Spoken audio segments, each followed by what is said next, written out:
welcome to Rough Cut Film Review. This is a day in which I've done 3 other reviews, so this is making it 4, so it's been a very long day. So as a bit of a treat to myself, this is a review of The Room. Now, a lot's been said about this film, and it is very special indeed. It was released in 2003, and since then it's considered one of the finest bad films ever made, and quite honestly, nothing about it makes any sense whatsoever, and that's the real charm. The charm of it is, it's completely charmless. So, Tommy, I'm going to pronounce this Wiseau, that's probably wrong, made this film.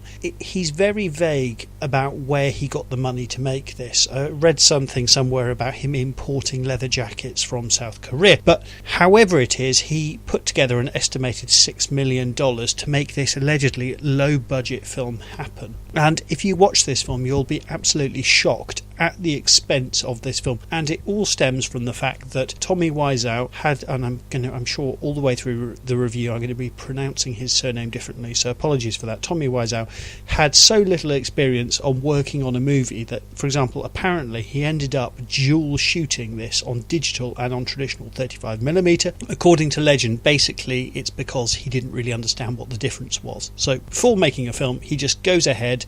The actual camera quality in the film looks far too good for this style and this quality of film, but unfortunately the film suffers from very poor camera work and direction, amateur poor stuff, but also the dialogue has been really poorly overly dubbed, especially with the protagonist Tommy Wiseau's character Johnny. So plot-wise, Tommy Wiseau, he's called his protagonist here Johnny. He looks like an emaciated vampire with very greasy hair. Essentially he just looks like he needs a wash, but apparently he is an incredibly successful banker in San Francisco. He's fantastically wealthy and just a brilliant guy. No one has a bad word to say about him because he's just so great, and everyone recognises that. He is unbelievably great. But despite the fact that he is so wonderful, he's a caring lover, he's wonderful, his girlfriend slash fiancée is obsessed with him. Inexplicably at the beginning, his girlfriend slash fiancée seduces our hero's best friend, who sort of goes along with it for some reason, because she's kind of bored. It's not really explained why. You know, she goes from,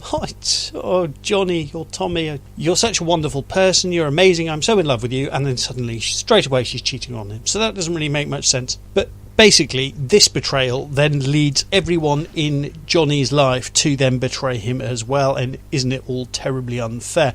It's completely inexplicable why they'll do all this. The character motivations in this film are probably the worst you'll ever see. They make no sense whatsoever. And all the way through the film, people are saying what a wonderful guy Johnny is. However, he's being betrayed left, right and centre for little reason. For example, one of the chaps he knows, he's sort of trying to keep him on the straight and narrow.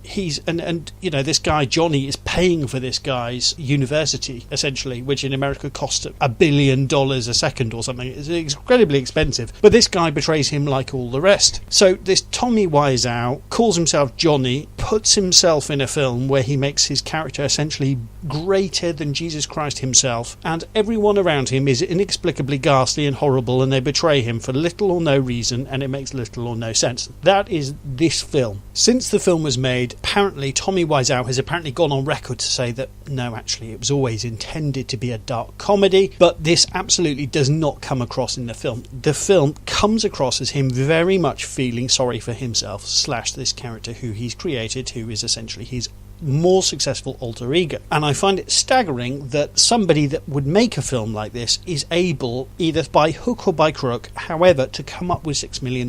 I wish I could come up with $6 million, but what is he doing making a film that is this reprehensible and just bewilderingly bad? It's staggeringly misjudged, it's infantile, it's downright illogical, and it's a miracle that this person has managed to raise this money, and I have no idea how. If you look at this film in any way logically, everything about it is wrong. They've made the wrong choices at every step of the way. It's inexplicable and really good fun. Kind regards, Christopher Thomas.